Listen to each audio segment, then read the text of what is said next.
There was once upon a time a piece of wood in the shop of an old carpenter named Master Antonio. Everybody, however, called him Master Cherry on account of the end of his nose, which was always as red and polished as a ripe cherry.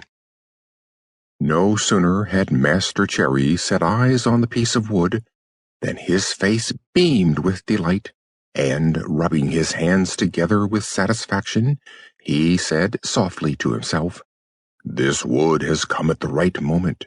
It will just do to make the leg of a little table."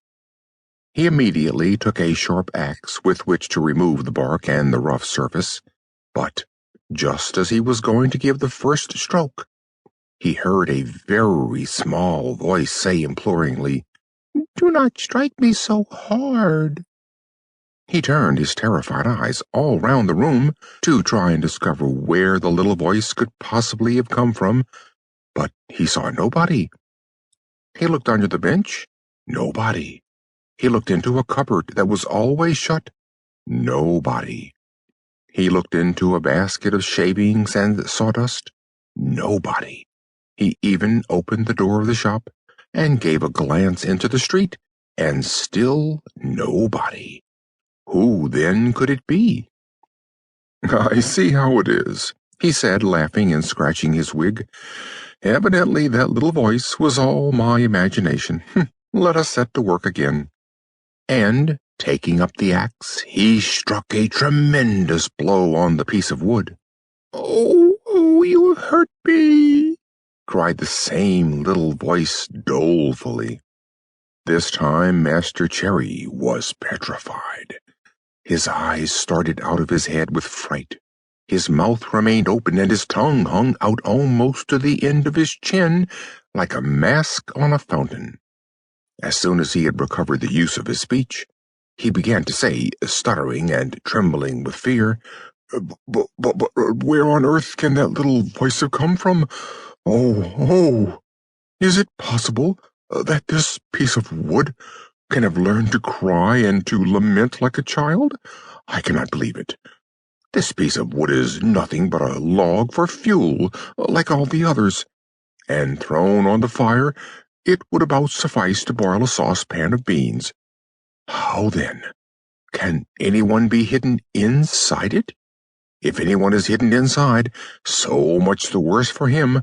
I will settle him at once."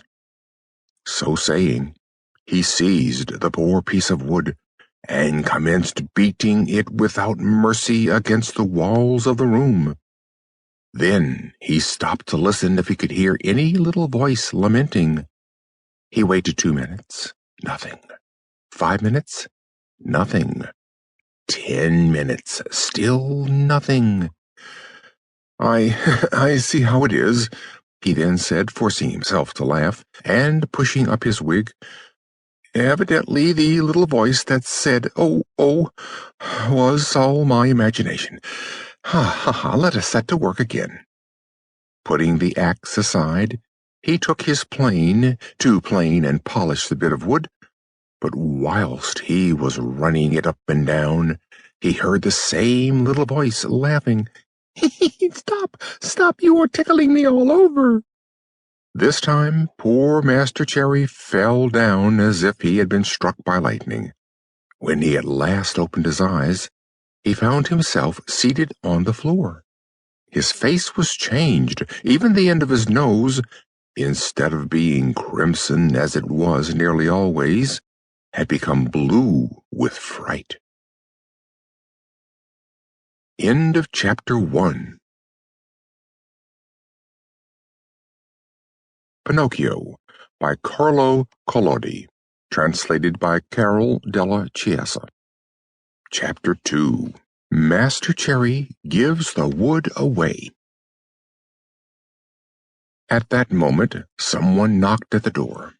"Come in," said the carpenter without having the strength to rise to his feet. A lively little old man immediately walked into the shop. His name was Geppetto, but when the boys of the neighborhood wished to make him angry, they called him Pudding, because his yellow wig greatly resembled a pudding made of Indian corn.